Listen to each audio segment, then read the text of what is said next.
Hi, this is Roger, thanks for dropping by. Sunday chat today. I always say this, it's going to be quite short, and sometimes it actually is, most of the time it's not. Thank you to everybody who supports the channel in whatever way, no matter how small, how big, it's all appreciated. We've had either one or two new patrons recently, that's brilliant. The membership is holding in there. I know times are hard for some people, not everybody I know, but you know, cost of living and all that, and energy prices, everything. Just, you know, fuel, little food is one of the biggies, quite honestly. I mean, I find that my shopping bill is it's probably a good third more than it was a year ago. You know, and that's something, you know, you buy on a regular basis. I mean, I don't use a lot of fuel in the car because I don't go out that much. So I don't, you know, I don't clock up loads of miles, but that price does seem to be creeping downwards very slowly. Yeah, it's, you know, it's difficult when you're on a fixed income, like a lot of people are. You know, as a lot of the Orchid people are retired people, tend to have a limited income that is fixed. Some people have got a really good income at that age, but some haven't, so times are difficult for people. Anyway, thanks for all that, for all the support. There's been a few buy me a coffees. I've sort of done a donation, that's good stuff, and it's all appreciated. The subscribers, you know, if you're not subscribed, it would be nice if you did so. That costs nothing. And also the thumbs up and the simple comments on the videos. All of these things contribute to a working channel that is progressing. What YouTube will stop promoting channels that look like they're going backwards. So subscribers dropping off dramatically, number of videos dropping off compared to normal. You know, all that sort of thing, comments reducing, anything that's going backwards, YouTube sort of thinks, you know, well, it's not worth bothering them, they're not going anywhere. They look for channels that are on the up. The rate of on the up, I can't control. But anyway, that's that out of the way, and appreciated. News and views today, next to nothing. I mean, from last Sunday you heard the news, not good, and it's hit Hannah hard. She's in a bad way. My eldest son did come over last night with with his laptop, supposedly with the film on we were going to watch, John Wick Chapter 4. Well, he's got a MacBook, so don't look at me. I didn't choose it. And we faffed and we huffed and we puffed, and would you think we could get that flipping unit to talk to my TV? It wouldn't have it. First off, it's super slim. And in their infinite wisdom, they've decided, well, it's too slim for an HDMI socket. So you can't use an HDMI cable. You can't send that sort of thing down a USB. It doesn't work that way. I mean, it's not obvious to people, but the principle of what you're looking at on a phone or a laptop or a tablet, it's a screen full of dots. The TV is not. The TV is stripes moving downwards at a rate, making a picture. They're a totally different principle. So you can understand why one won't talk to the other without some sort of intervention in the middle to convert one to t'other. Anyway, we faffed and we couldn't get his MacBook to talk to the TV under any circumstances. So I said, well, if I switch Bluetooth on my laptop, perhaps you can get your unit, I started calling it other names by now, to talk to my laptop and connect over Bluetooth. And then I can connect my laptop to the TV, because we wanted to see it on the big screen. That was the thing, you know. Anyway, we huffed and we puffed and we couldn't get that to work either. So in the end, I went on YouTube on my laptop, searched for the film, found it, clicked on buy now, and we watched the film. I just unhooked my HDMI cable from my big computer screen, plugged it into the side of the TV, selected that socket, and we watched the film through the sound system with the big screen. You wonder why I chose Windows. It's portable. It works with everything and anything and is not limited by some greedy American company not letting you do anything or have anything without having to pay. Windows doesn't work like that. Anyway, so we watched the film and it was very entertaining. I must admit, as the John Wick series progressed, it's got to the point of ridiculous now. You know, the sort of action scenes and everything have got beyond what is feasible. If you've got a group of 20 or 30 assassins firing their guns at an individual, somebody's going to get one in. You can't keep dodging all the time. Only need somebody to take a calm, collected view. Headshot. But it's a film, it's adventure, it's not meant to be real, is it? Because it's far from it. Anyway, spoiler alert for the next 10 seconds. The way it ended, I can't see there being a 5. Right, so that's the film out of the way. We had a chat as well, you know. It's my eldest son is organising everything to do with the funeral and all that sort of stuff, so you know, he's just letting me know the latest position, latest updates and everything, where we are. So that's to come. Not looking forward to that one little bit, but it's family, you've got to go, haven't you? I can't not go. I don't want to go, but you know, I've got to. So that's that. Coming up this week, we will have a walk around the garden. We will have a garden tour, but that will be telegraphed for the garden people, so you don't have to watch it if you don't want to. The garden is improving, but I'm having, I'll say now, all the plants, the second lot of plants that came from Carol, I am seriously struggling to keep alive. We are getting endless blue sky sunshine, day after day after day, with no relief. It's been nearly 2 weeks now, and we've got another week of it, and the temperatures are climbing during this week up towards next weekend. I've got to water twice a day, and the sun is just wilting them. They just can't get going. They just can't get going. I don't think any have actually died yet, but they're only just hanging on. I'm struggling, but you know, I hate to think how much water I'm using. The bonsai have to be watered every day. You know, they're in small pots that drain very well. Obviously they can dry quickly in sunshine, so I've got to get the hose out every day anyway, but it's just the amount of water that it's taking up, you know, with the garden tubs and the bonsai, and now a whole section of soil-based garden, you know, so it doesn't take long. It's not like it's using up hours of my time, but you know, it's using a lot of water, that's for sure. If it goes on too much longer, we'll start getting a hosepipe ban, you know, because people are just using it up at a colossal rate. Now, as far as my list of orchids to sort out is concerned, that's going down at a good rate now. There is nothing left that I class as must be done now. Not emergency as such, but I need to do this now.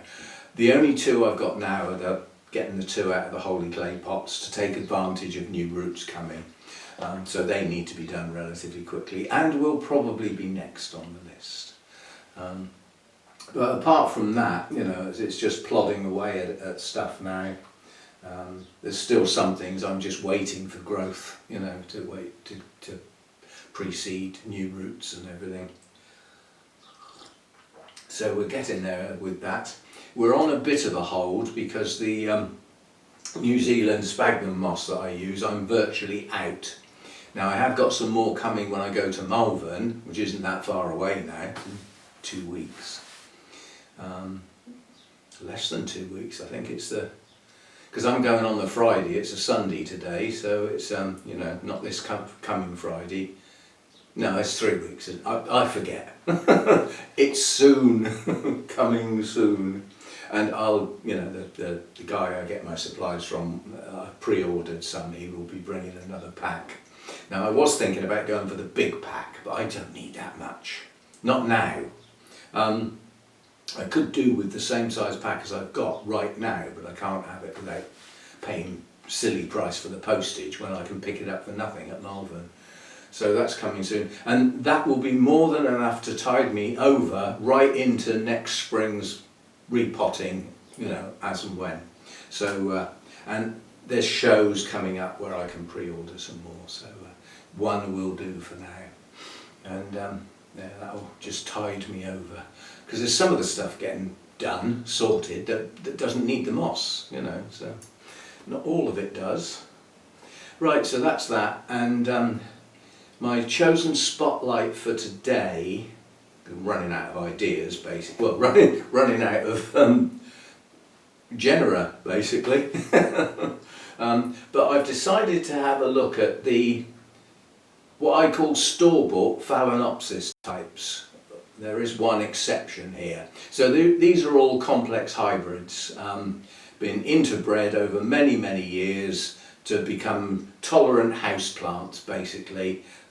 They're still orchid blooms, they're still an orchid, but they're more like a houseplant than orchids have ever been in the past. Their difficulty, their awkwardness, their fussiness, all that has been just bred out of them to make them an easy plant to look after in your home with a few provisos. Nothing's ever that easy, is it?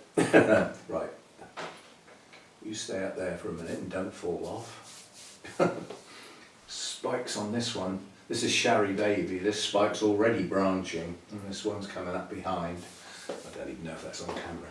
Right, I've got a few Phalaenopsis to show you. I'll do them one at a time because they've all got something different to say. But first of all, looking at the first one, these are not all mine, some of them are Hannah's. Whose they are is irrelevant to talk about. Anyway, this one's one of Hannah's. She got this at Malvern last year. This has actually got a name. It's U-Pin Easter Island.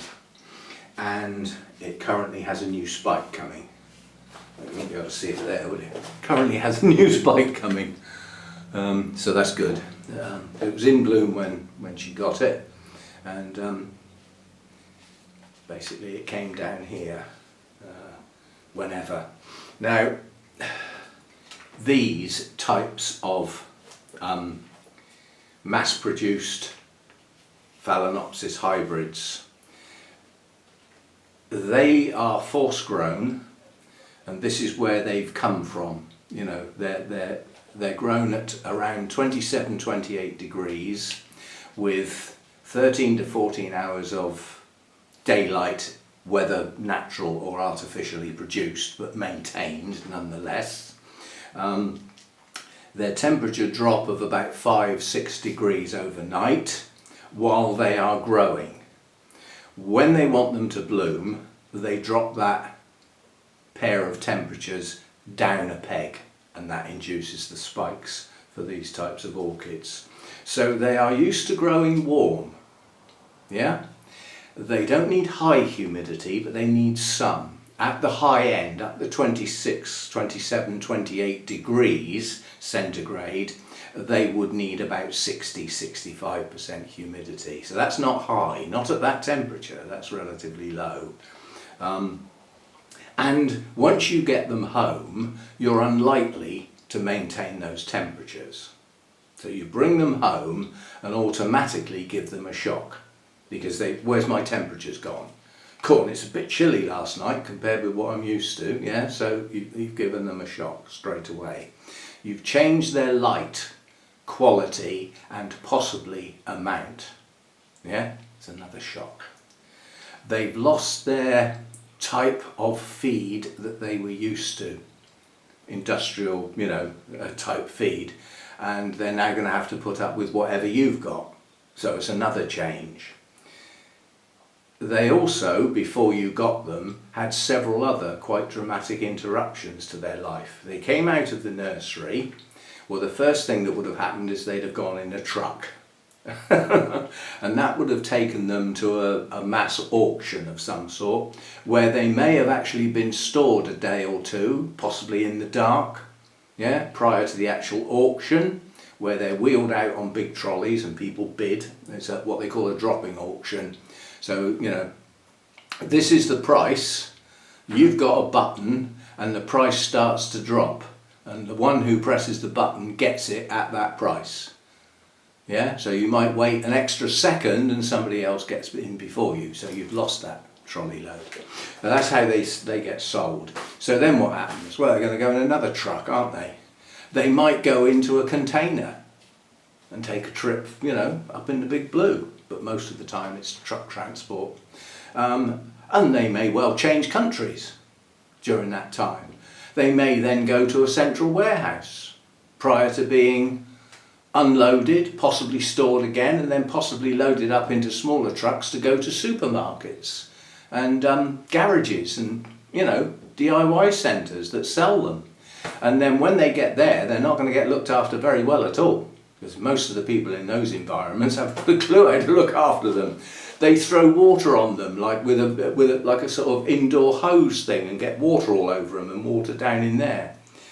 And they don't worry about temperatures and things like that. So, you know, by the time you get them, they've had a bit of a hard time compared with their luxurious life of growing up to the point where they bloom. So, expect the unexpected because of those shocks.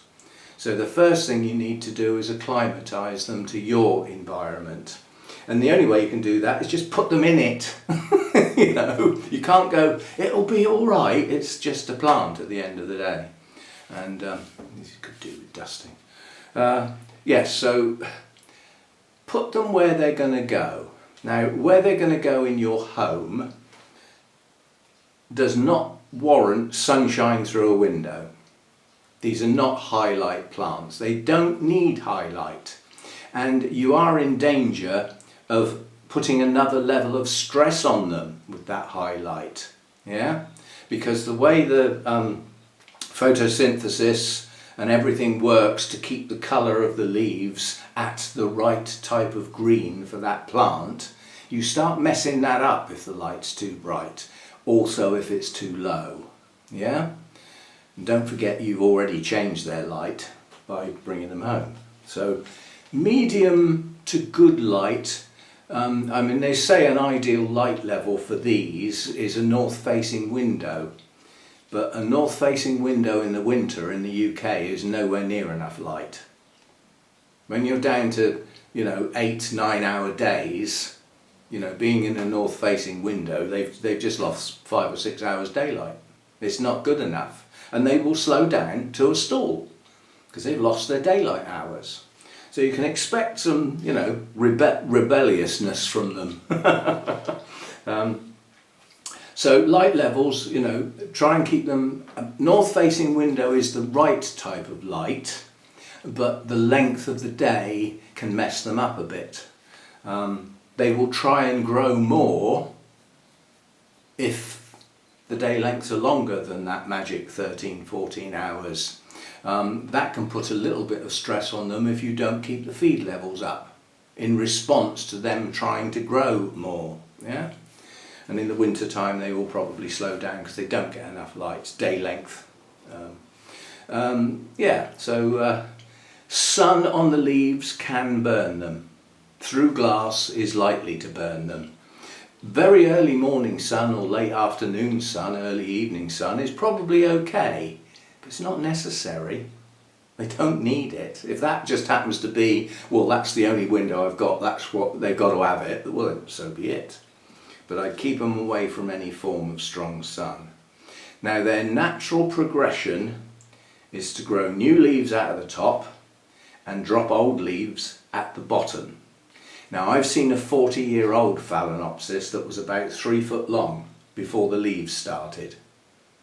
Yeah, it looked really odd, but it just had this long stem with stubs on and aerial roots in places where it had grown on and the older leaves have dropped off, and on the end of it was a perfectly good one of these. It was just well away from the pot. It did look odd. But that would be their natural progression, and in their natural environment, obviously that older part wouldn't really matter that much, because as it grew away from the original plant, the small thing as it started, new roots would form and the old part becomes redundant. So it doesn't matter. Well, you know, the new active roots are near the top of the plant where the leaves are. But the idea to actually, over a decent period of time, you can know if your Phalaenopsis is doing reasonably well, the same number of leaves grow as drop off. So the good leaves on the plant remain constant. If it's not doing so well, you will lose more leaves than you gain, and the number of leaves gets smaller, so the strength of the plant is being reduced, which may mean it won't bloom for a year, or it won't bloom very well. If it's being grown very well and it's a happy bunny, you will get more leaves growing than dropping off. Now if you look at this one, these lowest two leaves here on this side, they're going to go soon. They're starting to change colour. They're going to become old leaves, and possibly this one over here. But then it has grown this whopping great one here, and this slightly damaged one. Several of these you will see this damage. This is me.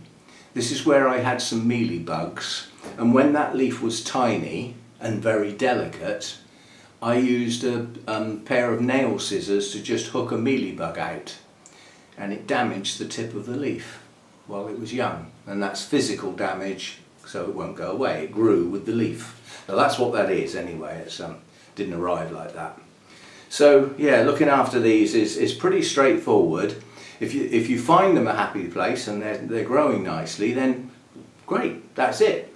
If they don't seem to be doing too well, then try a different place. Move them. You know, you do the same thing over and over, the same thing will happen over and over. Repotting these, it depends. Depending on what they're in when you get them, they might need repotting immediately. That's another form of stress on top of everything else it had prior to you bringing it home. So even if it needs doing straight away, I wouldn't do it straight away. I'd give it time to just settle into your environment. Don't do it the day you get it home, unless it really is a serious emergency. Serious emergency, soggy moss that smells, and you can see that virtually all the roots are dead. My comment to that is, well, why did you buy that one in the first place then? You know, you can, under normal circumstances, these are sold in clear pots. They are sold in non-clear pots as well. But again, if you've got an option, if there's a clear pot, you can see what's going on, you know. Anyway, roots on these are thick, fleshy things. You will get aerial roots. Growing tips are green in the main. The aerial roots are fine, there's no need to cut them off, just leave them there. There's no need to panic about, oh, do I have to spray them every day? No.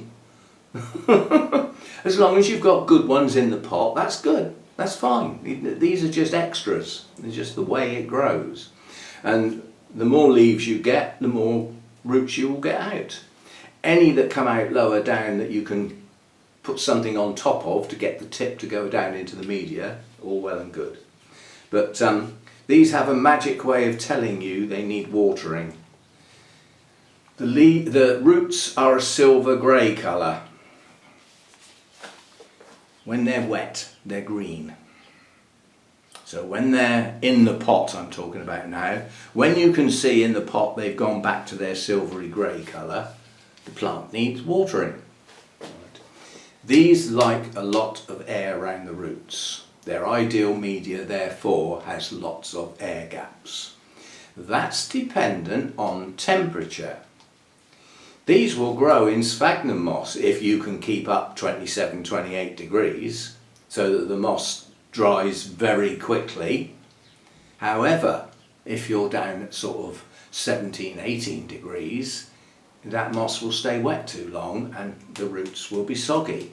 That's the problem. Avoid soggy. Soggy is basically a media that takes a long time to dry, that really hasn't got much air left in it. It's all sort of compacted down, starting to break down, going off, getting a bit niffy, and it removes the availability of oxygen from the roots, and they need oxygen.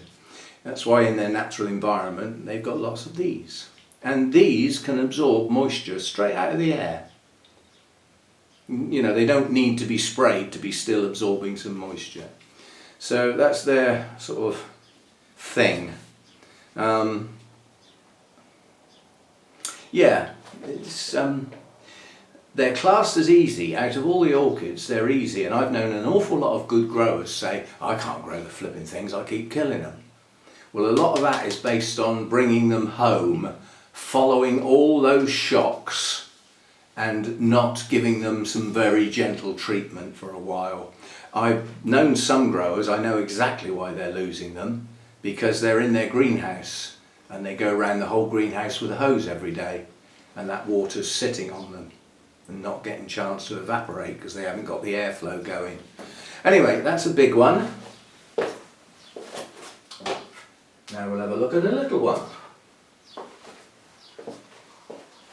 That's not a young one, that's its size.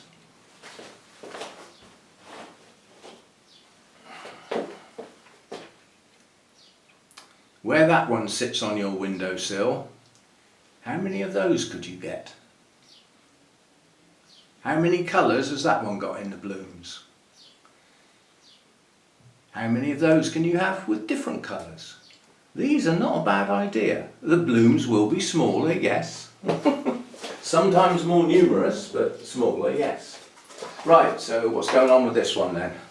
This one is starting a new root down in the pot. It's also, this one I was thinking, oh great, that will go down in the media, and it promptly turned up. It's not a big rooter, this one. It hasn't got a lot of roots on it. And believe it or not, it's actually a species. It's another one that Hannah got, and it's Equestrius. But it's the pyloric form with 3 lips. She just got it for the novelty value. I don't think she actually realised it was a species. And that one has a spike coming as well, down in there.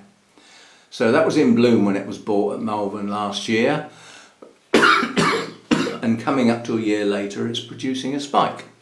It's, as I said, it's also producing 1 new root in there too. When you've only got a few roots on a plant, every new root is precious, so don't break the tips off. Now, Equestrius does have patterning on the leaves. It's only slight on some, and on some it can be a little more pronounced, but they can have patterning on the leaves. Despite its size, it grows exactly the same as the big ones. The only thing is, the closer you get to the species, the more careful you have to be. They can be a little more fussy. Some of the species are downright difficult, quite honestly, when you sort of read up the care that they need. But then you don't come across the species in a supermarket or in a garden centre under normal circumstances. So that's a nice little miniature. The plant's not going to get much bigger than that, but we should see these pyloric 3-lip blooms on that little spike soon. So that's that one. And then this is the only one I've got in bloom at the moment, and this has got good examples of things.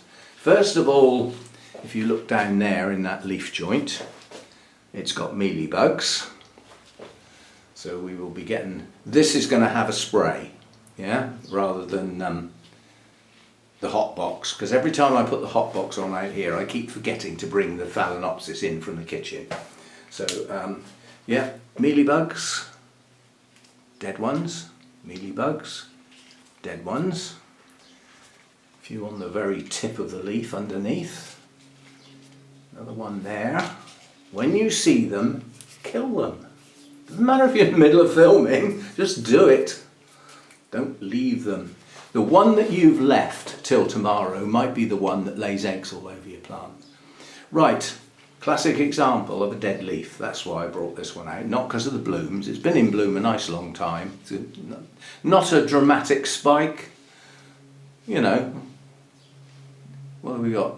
2, 4, 5 blooms. It's not a very good spike for, you know, this type of plant. But that's the other thing you'll probably realise if you grow these, is that you very rarely get the same amount of blooms that were on it when you bought it. Certainly the first time it blooms, it's unlikely. Yeah. So, dead leaf. What do you do with that? Absolutely nothing. Wait for it to fall off, because if you pull it, you'll tear it. And the tear can leave damage on the stem, which can allow diseases to get in. Fungal diseases, pathogens, things like that, because it will be a wet joint. When this leaf falls off naturally, it will have calloused over and it will be a dry joint, so far less susceptible. So don't tug and pull and yank them, and especially in the case of this one, because right at the base of that flower spike is a new root, right where that leaf is. So let them go. This is a good example of dry roots, yeah? Silver grey coloured roots, active root tips, greeny colour, paler in the pot than they are on an aerial root, but that's got quite a good root system. It's quite extensive. It hasn't got too many aerial roots, this one, but there's a good root system in there, and it's got a lot of air around it. So when I water this, it's quite difficult to wet these roots, quite difficult. So that's another relatively large one, and I must deal with those bugs. Trouble is, when you've got them on a windowsill, if you've got bugs on one plant, you've probably got them on all of them. And then I brought this one out. This one's got bugs as well, I can see them, because this is an example of how patterned the leaves can be. Yeah? Now this is just a no ID thing, but again, you know, it's got quite a good root system down in the pot. It's got some aerial roots actively growing.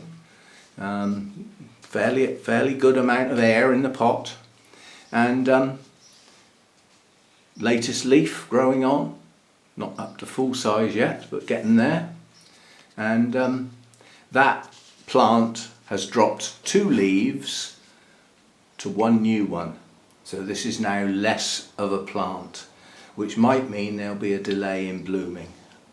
And these bugs aren't helping, I'm sure, so we will get on to them now before they go back out in the kitchen. And I will take the, no I can't, can I? I was just going to say I'll take the spray out in the kitchen and spray them all. Can't use a spray in the kitchen, can you? It's going to get on things, isn't it? It's not only going to go on the plant. So yeah. Anyway, so that's a sort of look at some Phalaenopsis hybrids, and in one case a species. Some people have quite vast collections of Phalaenopsis. Gives you the options of branching spikes with many smallish blooms, you know, spikes with those giant white Phalaenopsis on, the one that a lot of us started with. A lot of us started with a white Phalaenopsis, you know, as a gift possibly. There's a bit of snobbery with them, you know, serious growers. Oh, I don't grow those, you can buy them at the supermarket. I only have stuff that I have to pay a fortune for that are incredibly rare, and I bring them home and they die. And I get another one, and you know, serious grower. Yeah. If I see somebody with a good collection of well-grown Phalaenopsis, that to me is a serious grower. Because I've seen serious growers who can't grow them. So there you go. My only problem with them is I can't grow. I could grow them out here in the summer. You know, they'd be okay out here in the summer. But even then, my thermostat's set at 16 for the night. And the heater does come on during the night. I mean, the nights are quite cool at the moment, despite all this sunshine during the day. And that's 16 degrees. In the kitchen, it only goes down to about 19. So they're warmer in the kitchen than they are in here at night, which is why they're in the house. And obviously in the house in the winter, when I can't get this place too warm during the daytime, the house is because I live in it. So they're better off indoors, and they are suited to indoors. The humidity in the kitchen comes and goes. It depends what I'm up to on the cooker basically, or whether the kettle's boiled recently. All that steam goes somewhere, doesn't it? Some people like to keep them in the bathroom on the windowsill or on a shelf or something in the bathroom because of that extra humidity from showers and things like that. Fair enough. The only thing I will say, if you've got them in a bathroom, is watch the surge, because if you're one of these that stands in the shower until the reservoir up the road has been totally drained while you stand there with all the water running down the plug hole, this is a precious resource, you know. But what will happen if you like a hot shower is that you will heat up that room fast. Yes, the humidity's good from the steam. Oh yeah, plants love it, don't they? And what they don't really like is going from whatever it was, 21 degrees to 32, because you've had the shower running half an hour. Yeah? So go steady with sudden surges of heat. Doesn't do any plants any good, that sort of thing. There it is. I expect that's stone cold now. Iffy. That's what microwaves are for. Anyway, so that's the Sunday chat. Now on the end today, there's a little clip that I haven't seen yet. It's at the start of this sequence that I filmed just before I started in here, outside. Now we've talked about the birds and the feeders. We've talked about getting the types of plants for the butterflies. There's something else that thrives that I don't have anything for. But there's one came in the garden today and landed and stayed there. Hopefully the clip that I've taken is in focus. So something a bit different to tag on the end. And thanks for dropping by. See you next time.